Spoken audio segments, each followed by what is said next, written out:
falar agora aqui sobre BDD mais PHP e essa junção daí da UBRET. Quem já quiser adiantar aí o QR Code para avaliação, vou mostrar ele no final. É só entrar na plataforma aí. Chegaram a divulgar o link do Join Pokémon? Acho que a galera que está acompanhando aí já deve ter acessado o Join. Pegaram, não pegaram? Vamos lá, porque tem bastante coisa para falar. Bom, começando aí com uma frase do Dan North, que foi quem cunhou essa ideia de BDD, né? Que os comportamentos de uma história são simplesmente seus critérios de aceitação. É basicamente sobre isso que nós vamos falar. Quem está apresentando? Eu, Vitor, mas só que vamos ao que interessa, que não sou eu, falar sobre BDD. Vamos para o Dan North, que eu acabei de falar e vou agilizar bastante aqui por questão do tempo. Por que nós fazemos testes nas nossas aplicações, né? A tarefa de fazer testes, diversos desenvolvedores, diversas empresas sempre colocaram isso em segundo plano, pensando que, poxa, vou começar a codar porque é muito mais rápido, muito mais prático, e quando eu concluir a minha aplicação, faço um teste manualzinho lá rápido, está tudo resolvido. Isso sempre foi visto em segundo plano, mas será que isso realmente é bom de estar sempre visto em segundo plano? Mas só que se alguma coisa tende a dar errado, certamente ela vai dar errado. E assim, pensando na nossa área de desenvolvimento, acho que Murphy devia ser até otimista quando ele falou isso, né? Porque sempre que a gente vai fazer um deploy em produção, colocar código em produção, como a galera que está seguindo o Twitter do PHP Rio, colocar código em produção, como eu tuitei lá, é você botar um bug em produção, porque por mais que você coloque rotinas de testes, testes unitários, testes funcionais, testes de serviço e tudo mais, você sempre está colocando um código em produção, aquele código vai ter bugs. Escrever testes, como eu acabei de falar, né? Os bugs eles são aceitos como uma triste realidade. Esperamos eliminá-los todos um a um, mas nunca conseguiríamos nos livrar de todos eles, porque a gente está sempre criando algum sistema novo, sempre que a gente está criando alguma coisa nova, a gente está criando bugs novos. Eles não vão deixar de existir, não se iludam. Mas tem como a gente ter mecanismos de segurança para tentar mitigar a quantidade de bugs que temos em nosso sistema. Uma delas é a gente trabalhar com testes unitários. Bom, mas o que são testes unitários? Eu acredito que alguns aqui já devem ter trabalhado com teste unitário alguma vez na vida. Outros nunca utilizaram testes unitários, outros só ouviram falar. Mas vamos lá. Falando sobre o que são testes unitários. Testes unitários têm um fluxo, né? Você começa a implementar a sua aplicação, roda os testes, não vai ter cenário de teste, não vai ter nada, ele vai estar vermelho, vai estar quebrando, obviamente. Você escreve a tua classezinha lá de teste para testar a parte menor do teu código, pensando um pensamento que a gente trabalha com testes unitários, quando você trabalha com TDD especial, é utilizar baby steps. Você implementa uma parte pequenininha do teu código, testa, passando do vermelho, você faz um refactor e assim você vai em um ciclo incremental até você ter a tua ferramenta testada com testes unitários. Uma ferramenta para trabalhar com testes unitários no PHP é o PHP Unity. Um exemplo de teste com o PHP Unity. Você cria sua classe, estendendo o framework de testes, mas espera aí. TDD é uma técnica de desenvolvimento, PHP Unity é uma ferramenta bem legal, mas a gente está falando de Test Driven Development? Não. Está falando de testar comportamento de uma aplicação, né? Behavior. Vamos seguir um pouquinho mais. Vamos usar BDD para fazer os nossos testes. Tá, mas o que é BDD? BDD é uma metodologia ágil podemos dizer que talvez de segunda geração, né? Primeira geração foi o TDD, desenvolvimento orientado a teste, evoluindo um pouco mais, a gente chegou ao conceito de testar o comportamento da aplicação, né? Foi projetada para ser uma ferramenta de fora para dentro, e não de dentro para fora, né? É você criar os cenários para você testar a sua aplicação e não você, de dentro da sua aplicação, você cria os cenários, né? O sentido é inverso, né? Vamos seguir um pouco mais. Os testes eles também podem ser escritos manualmente. Eu acredito que muitos daqui já tenham feito os testes manuais, sempre fazemos no nosso dia a dia, mas quem trabalha diretamente com QA, certamente ou trabalha com testes manuais ou conhece muitas pessoas da área de qualidade de software que fazem testes manualmente. Quem que nunca fez um teste manual? Mas calma aí, nós somos desenvolvedores. Eu, como desenvolvedor, eu levanto a mão aqui como primeiro, eu sou preguiçoso. A preguiça é a mãe de todo o progresso. Se o homem não tivesse preguiça de caminhar, não teria reinventado a roda. Às vezes o pessoal fala muito, mas por que eu vou reinventar a roda? Se não tivesse uma galera reinventando a roda, estaria até hoje andando com aquelas rodas de pedra, né? A nossa ideia como desenvolvedor é tentar melhorar o nosso processo de trabalho. Mas a gente tem que, pegando o gancho da palestra que a gente teve um pouquinho mais cedo, a gente tem que, se falando de testes, né, tem que implementar uma parte principal da nossa aplicação com testes unitários, os testes de integração para ver se um serviço está funcionando direitinho, e a menor parte dos testes que a gente tem que ter, a quantidade de testes, são os testes de sistema, os testes funcionais. O teste do sistema rodando para ver como é que ele se comporta, teste de comportamento. Esse é o ideal. BDD está ali no topo dessa pirâmide. Mas só que quando a gente pega uma aplicação que já está com o desenvolvimento dela caminhando, não tem teste unitário, não tem nada, acaba que a gente tem, implementando um pouco mais de testes funcionais, até que a gente consiga ter uma cobertura aceitável de teste, né, garantir que a aplicação está funcionando. Enquanto isso, a gente vai evoluindo para ter uma base maior de testes unitários. Só que na realidade não é isso que acontece. Na realidade, o que costumamos ver em muitas das empresas é a inversão dessa pirâmide. A gente tem muito mais testes funcionais, poucos testes de integração e poucos testes unitários. Isso é muito crítico porque os testes funcionais, eles são pesados, demoram para rodar. O ideal é que a gente sempre trabalhe mais a criação de testes unitários. O que também costuma acontecer, em alguns casos, além daquela pirâmide anterior que eu mostrei para vocês, bastante testes funcionais, ainda uma galera que faz alguns testes manuais ali, que é o chamado sorvete, né? Ice cream testing. Vamos avançar um pouquinho, ver como a gente pode mudar esse cenário. Fazendo testes unitários, obviamente, com testes funcionais. Nem sempre a gente consegue extrair uma boa documentação de um teste funcional. Eu vou mostrar para vocês como fazer isso daqui a pouquinho. Como é que a gente faz isso? Uma ferramenta que a gente pode utilizar para fazer testes funcionais no PHP é o PHP Spec. PHP Spec está aí um exemplo de código de teste com PHP Stack. Você tem a descrição no nome do método, você tem a descrição do que você vai testar e os acertos ali no meio, né? Falhando alguma coisa, a suíte de teste identifica que quebrou e gera uma exceção e identifica qual é a parte do código que está quebrando. Mas só que isso aí tem muito código. Não tem como pegar um cenário desse daqui de testes e apresentar para o PO, que muitas das vezes não entende muito de programação, ou até mesmo para o cliente, que entende muito mais do negócio e quase nada de programação, né? Quando não entende nada realmente. Como que eu vou justificar para o cliente, como vou justificar para o PO, para o meu gerente de projetos, que às vezes tem gerentes de projetos que não sacam muito de desenvolvimento de software. Como que eu vou justificar a importância de eu criar testes funcionais na minha aplicação? Uma forma é a gente tentar simplificar isso. Para isso a gente tem uma outra ferramenta legal aí que é o Codeception. Está aí um cenário com Codeception. Você precisa criar uma wiki, você está na página inicial. Aí está muito mais claro, dá para se compreender mais, né? Está muito mais amigável do que aquele cenário anterior do PHP Spec.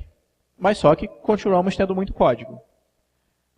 Tem muito PHP, tem um pouquinho de PHP no meio, tem uma galera que só de ver aquela tagzinha em cima, ai caramba, é programação, eu não sou programador, eu trabalho com cliente. Tem como você criar um cenário de teste que consiga compreender um pouco melhor? Vamos melhorar isso um pouquinho.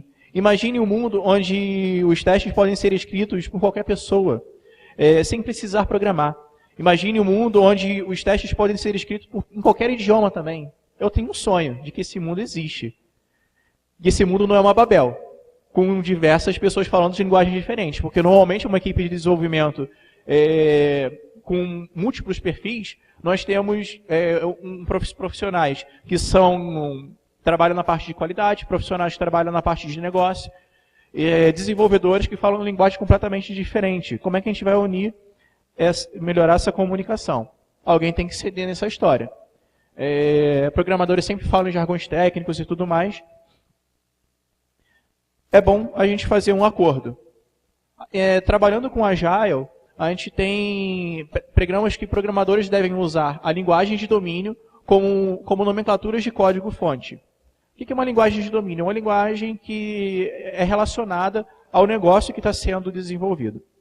Uma linguagem de domínio em testes é chamada de linguagem ambígua. Aqui no canto direito tem um montão de letra escrita. Esse montão de letra é um exemplo que eu achei bem antigo sobre uma linguagem ambígua, que é a pedra Rosetta. A partir dessa pedra, foi possível decodificar todos os hieróglifos egípcios que estão ali em cima. Que tinham os hieróglifos egípcios, um grego antigo e o grego um pouquinho mais recente. Com isso, eles conseguiram decodificar os hieróglifos egípcios. É um exemplo bem antigo assim, que eu encontrei de como você trazer uma linguagem que todos possam compreender. Mas vamos avançar um pouquinho mais. Nos nossos dias, essa linguagem se chama Gherkin, que é você escrever histórias e cenários de testes com uma linguagem ubíqua. Escrevendo cenários com uma linguagem ubíqua, mais ou menos a sequência é essa. Você, como usuário, né, necessita ou quer um formulário de autenticação para que o usuário esteja autenticado na aplicação e possa acessar uma área restrita da minha aplicação, por exemplo.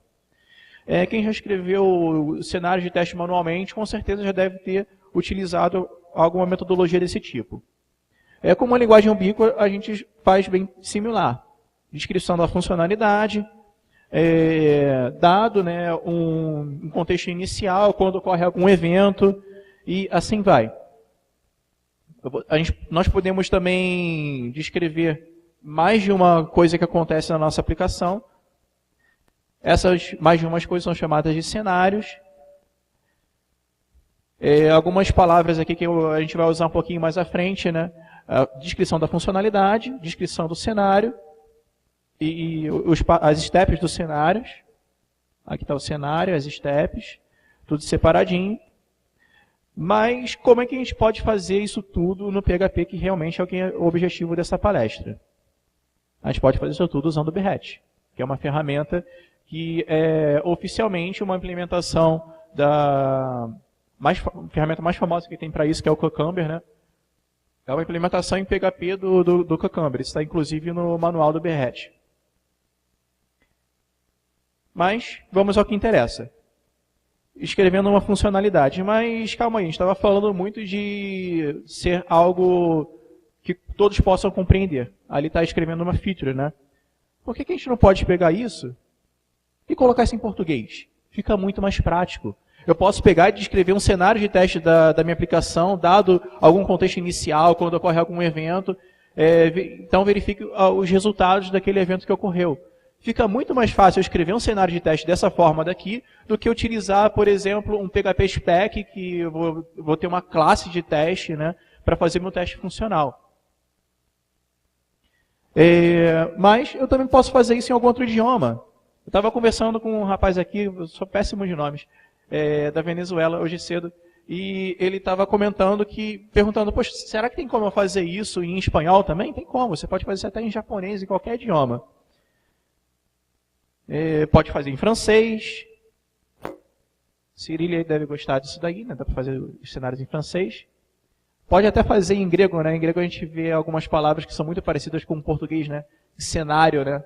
Mais ou menos uns 40% do nosso idioma português ele vem do grego. Vamos avançar um pouquinho mais. Como é que a gente faz a instalação do Behat? A gente faz a instalação do Behat utilizando o Composer. Eu acredito que muitos daqui já devem utilizar Composer. Quem não utiliza Composer, por favor, estudem. Ele é essencial para um desenvolvedor PHP hoje em dia. Com o Composer você consegue ter diversas bibliotecas lá para você utilizar. Mas tá, beleza, o que é Composer? Um montão de nomes diferentes. O Composer basicamente é o gerenciador de dependências para o PHP.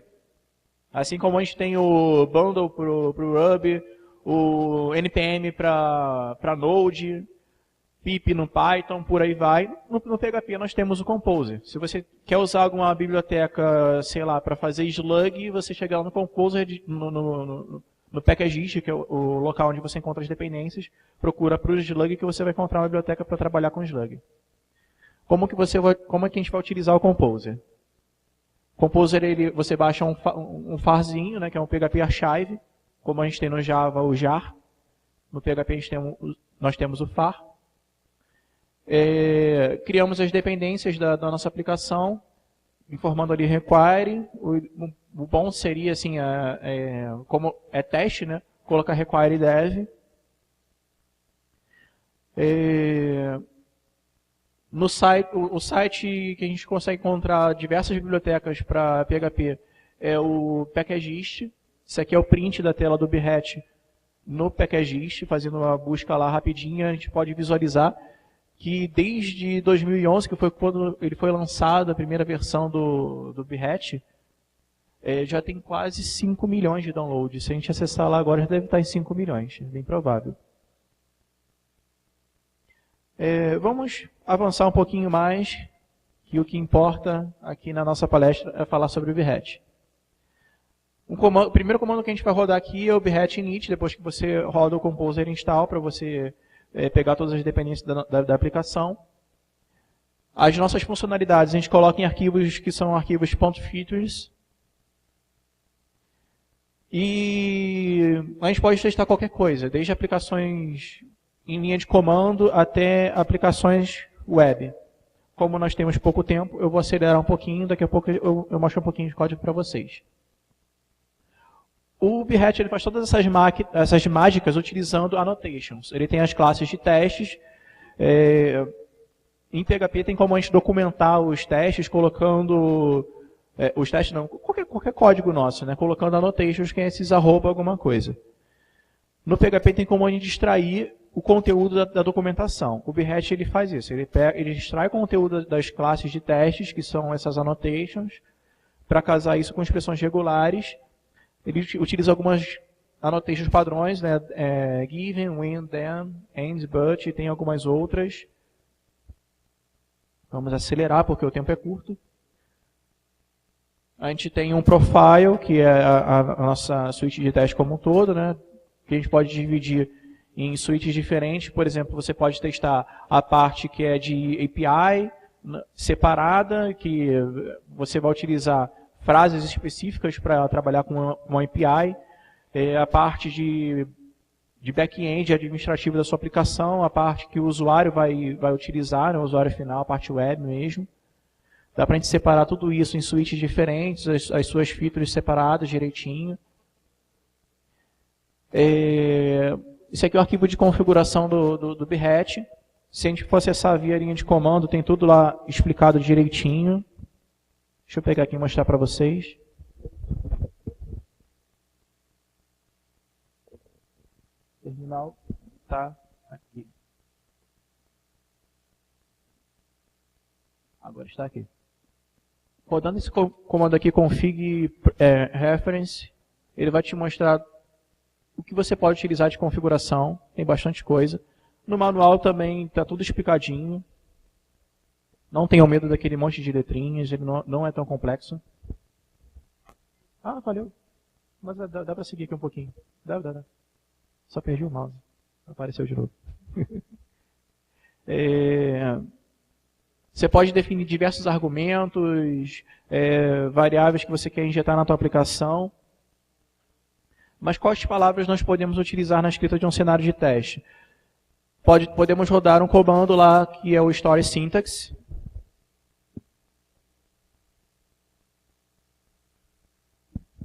Story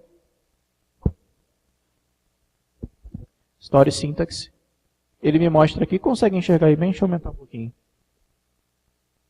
Aqui a gente tem toda a sintaxe da nossa história. Então você pode iniciar informando funcionalidade ou característica, como você preferir. Informando o idioma ali, Lang PT, você pode utilizar qualquer idioma, ele vai mostrar em outros idiomas se a gente colocar. Contexto, você pode passar, por exemplo, aqui embaixo, podemos passar uma tabela com vários valores para serem testados.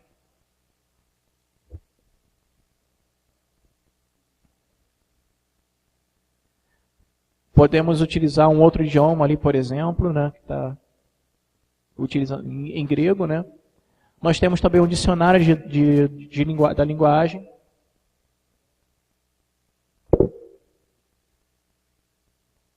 Esse aqui é o meu dicionário, que são todas as frases que eu posso utilizar para testar a minha aplicação. Dados estão na página de entrada, vou para a página de entrada, estou em, eu vou para. Vamos correr que o tempo está curto. Podemos integrar isso também com PHP Unity, caso vocês prefiram utilizar a parte do PHP Unity, estejam mais familiarizados. Já. Os resultados dos testes eles são bem similares ao do PHP Unity. O verdinho passou, o vermelho está falhando. Se tiver algum teste pendente de ser implementado, ele vai vir pending. E depois, dentro de um cenário, se uma step falha, a seguinte vem como skipped. Tem como colocar diversas hooks também. As hooks são interessantes, por exemplo, você quiser dar um rollback no banco no final, um begin transaction. Dá para se implementar diversas hooks. Mas, vamos sonhar mais um pouco. Vamos imaginar tudo isso evoluindo para a web. O Behat ele trabalha com um sistema de plugins, então tem plugin para a gente integrar ele com a web, que é o Mink. O Mink a gente consegue integrar o Mink com o Selenium e podemos testar a nossa aplicação usando Chrome, Firefox, Opera, diversos navegadores. Inclusive utilizar headless browser, que são browsers que não têm interface gráfica. Dá para integrar com o Drupal, vai ter uma palestra de Drupal aí daqui a pouco, né? A gente consegue escrever os cenários de teste da aplicação diretamente no Drupal. Então você vai informar ali dados, estão na página inicial, e ali por dentro do próprio Drupal a gente consegue rodar os testes, e ele se integra bem com diversos frameworks também, e Symfony, Moodle, plataforma de e-learning, né? WordPress. Aqui nós temos um exemplo em português, né, de um teste. E vamos ver como é que isso aí funciona na prática.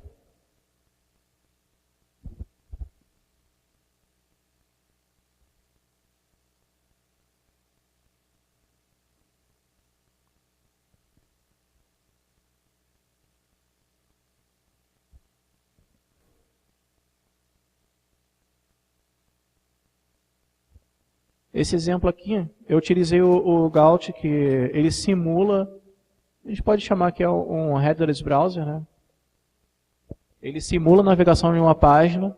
Então o que ele está fazendo? Ele está indo para a página da Wikipedia, preenchendo o texto com Ada Lovelace. Ele deveria seguir em frente, se a internet ajudasse. A internet deu uma travada, né? Travou bonito.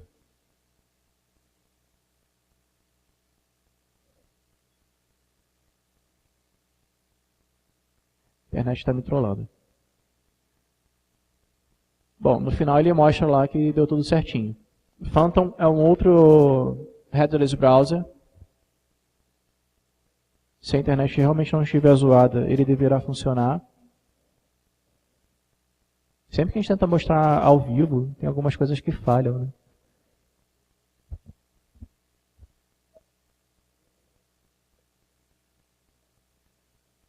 Minha internet zoou mesmo.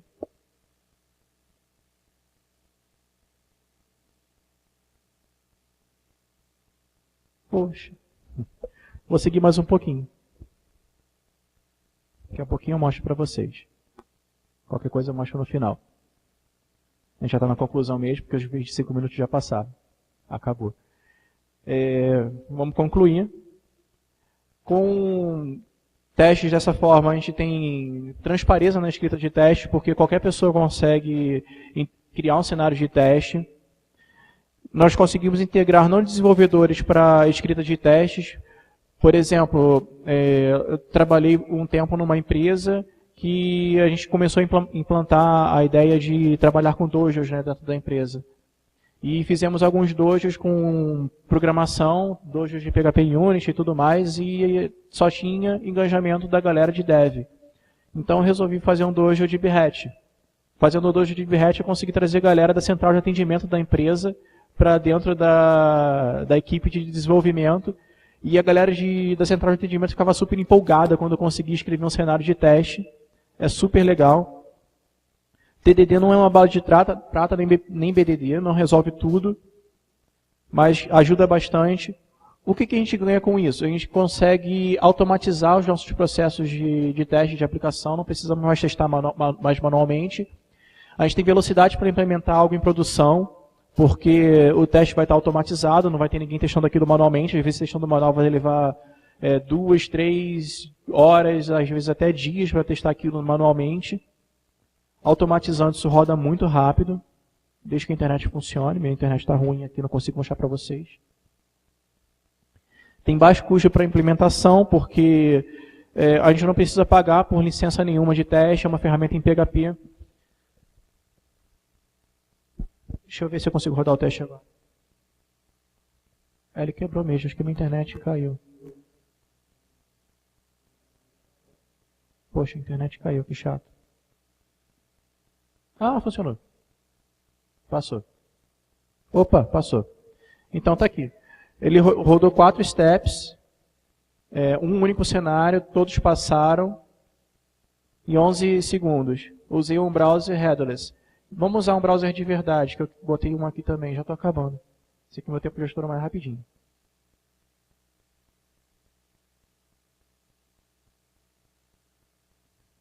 Vamos pegar aqui um exemplo usando o Firefox.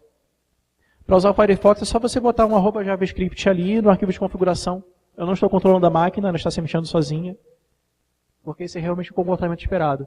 Preenche o campo de busca, buscou, está ali Aldo Augusta, que é o que eu estou esperando no meu cenário de teste. Ele encontrou todos esses elementos, navegou na página sozinho, levou 14 segundos para rodar um cenário de teste. Imagina alguém testando isso manualmente, quanto tempo não iria levar. Eu posso testar isso também.